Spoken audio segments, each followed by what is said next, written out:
Good morning. Today is our last day in Taman Negara. Sad face. Anyway, we're actually staying at a very small town called Kuala Tahan, which is just outside of the park. We are staying at a really nice guest house. We will show you the guest house later on. But first, we'll take you around town to find some breakfast.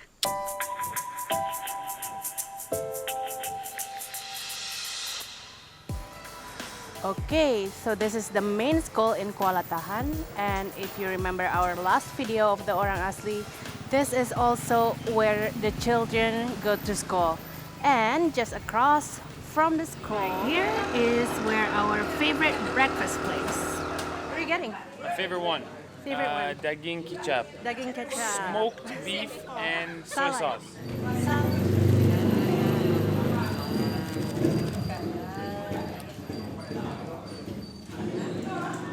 Just nice. Always get two. You always get to. course. Your favorite breakfast here, the daging kecap. Yeah, we've come here almost every day. That's right. Sometimes they have daging salai, which is amazing, but this Daging one salai still very good. Like my favorite. Smoked beef. Smoked beef. Very nice. Look at the rice turning yellow. Very nice. I'm hungry. Let's eat. Getting a bite.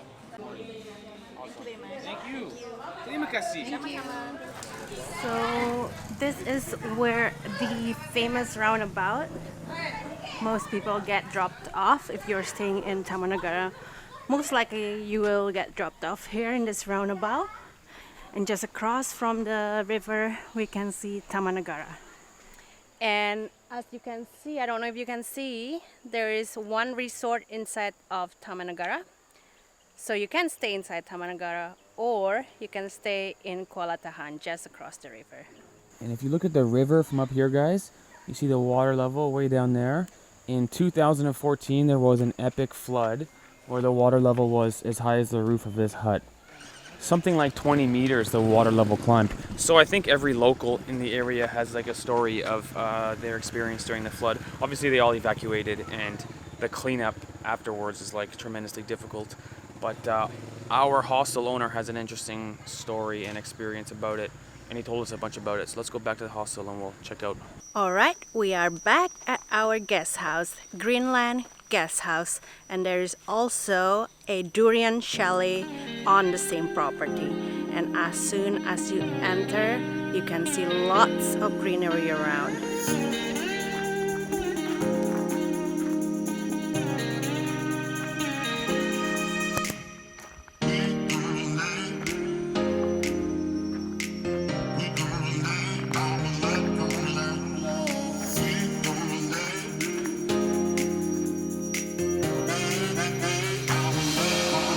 Got a really nice reception slash restaurant slash hangout space, and as you can see there on the roof, that's the remnants of the 2014 flood.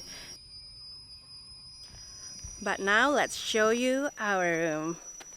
So the room costs 72 ringgit per night, and it has an AC and a private bedroom. Simple but really nice. So you can see the mud here on the roof of what is the front door of the chalet just behind me. The mud was that high, the water level was that high. And what's interesting is all the buildings are made of concrete, so they are structurally sound. The water does not rush and destroy all the buildings, but it just slowly rises and then it slowly goes down and it leaves all this mud behind.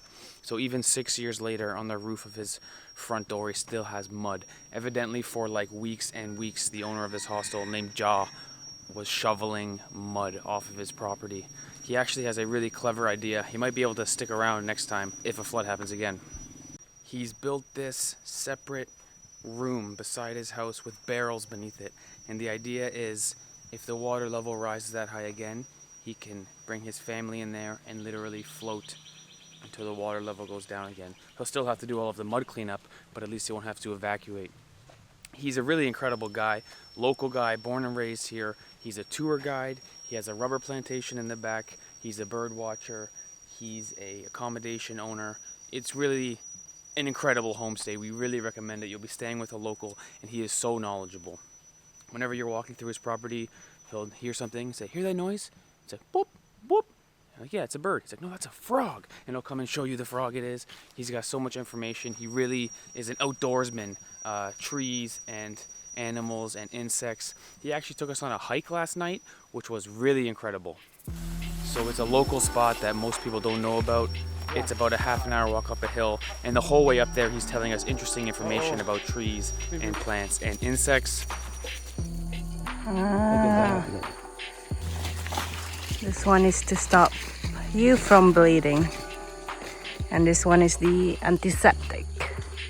And once we get to the top, the view was just incredible. Certainly the best viewpoint we've had in Taman Negara. There's no trees in the top area because there was a fire a while ago, so it's kind of all cleared out.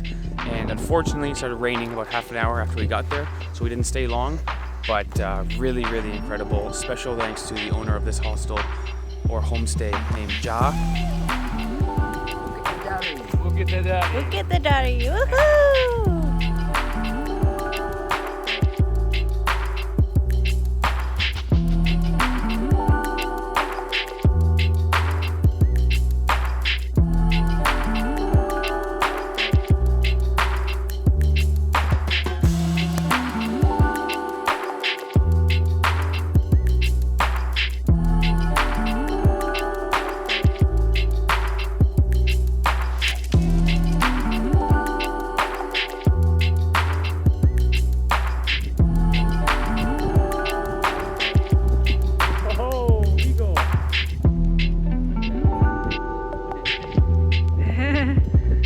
That's your drone.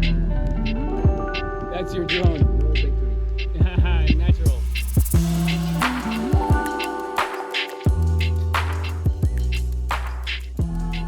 Would really recommend this place. It's clean, it's organized, it's got good Wi-Fi, and it's family owned. So you'll see his sister coming, his wife is here, his brother-in-law and stuff. Everyone's here, really local, taking care of you. Would absolutely recommend Greenland Guesthouse or Durian Chalet. It's got two names, but it's one place. Don't get confused. If you're coming to Taman Negara, would really recommend this place. Ja's wife is actually a cooking teacher, so obviously lots of nature, facts, and interesting information. It's got a great location, this hostel right near the town, and his wife will make incredible food. She put Ivana through a little cooking course. You can check that video on our channel. Would absolutely recommend this place. So there you have it, guys. Stay tuned for more Taman Negara good stuff, more Malaysia good stuff. Think we'll be getting to East Malaysia, Borneo soon, hopefully. So subscribe to our channel. Lots more good stuff coming. And if you're coming to Taman Negara, check out Durian Chalet / Greenland Guesthouse.